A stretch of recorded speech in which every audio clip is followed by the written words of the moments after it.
So we've also got some fan mail, okay? So here we go. We love Jamify from Alice and Aaliyah. So I want to thank you for making this. And also shout out to Ryland. So today's video is about tips for choosing your GCSEs, okay?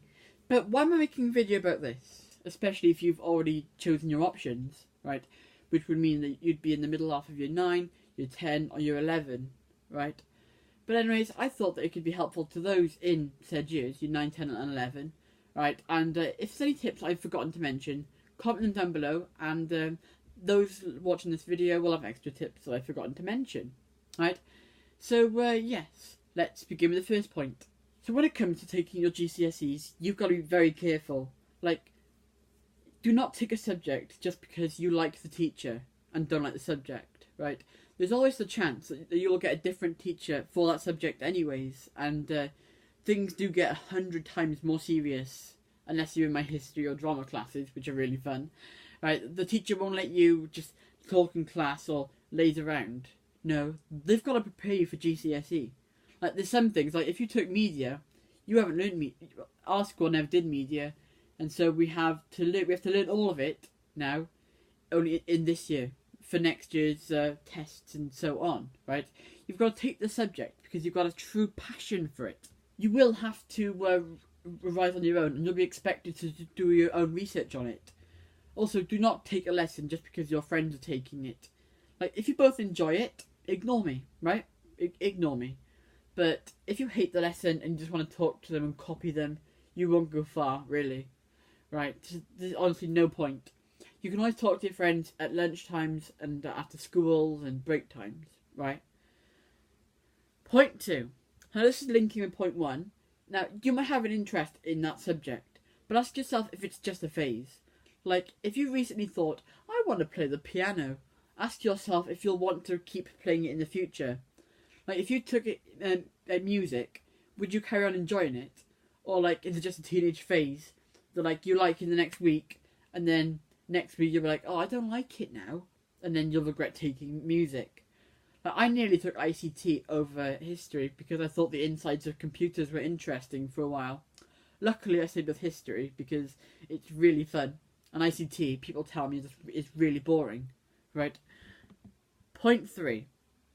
Now, this kind of goes against everything I've said in part 1. Let's say now you love music, but you're not very good at it.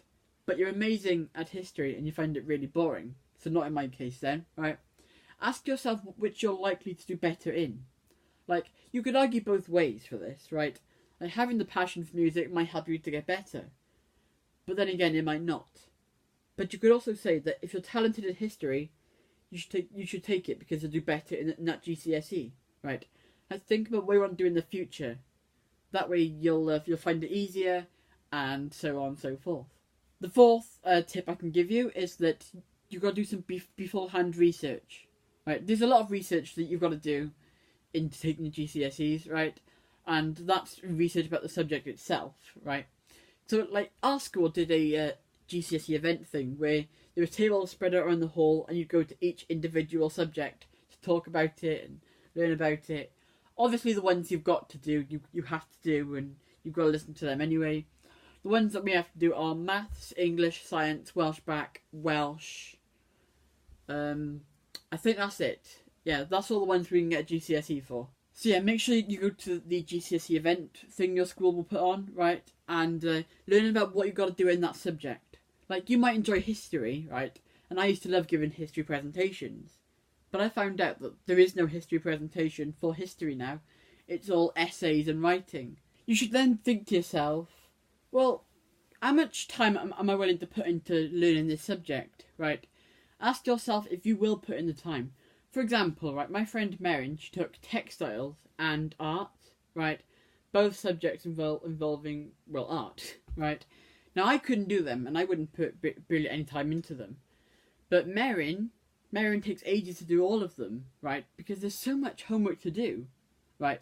But it always ends up being worth it because the homework that she makes is amazing, right? Merin has a real talent / passion for art and textiles, and as a result, she's doing great, right?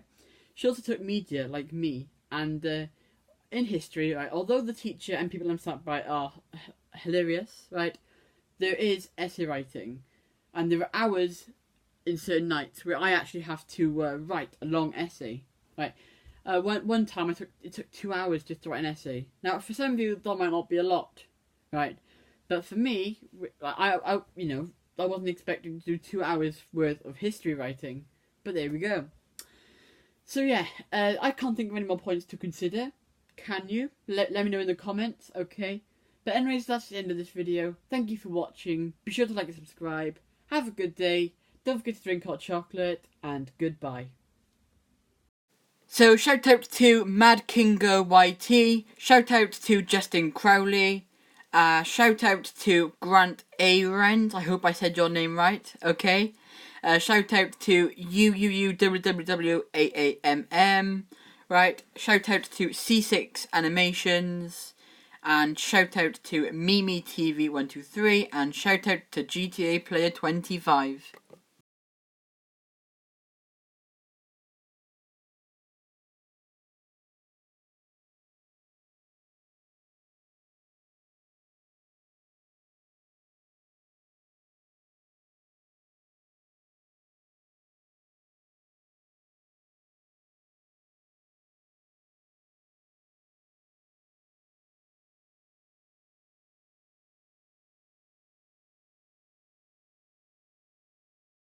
Goodbye.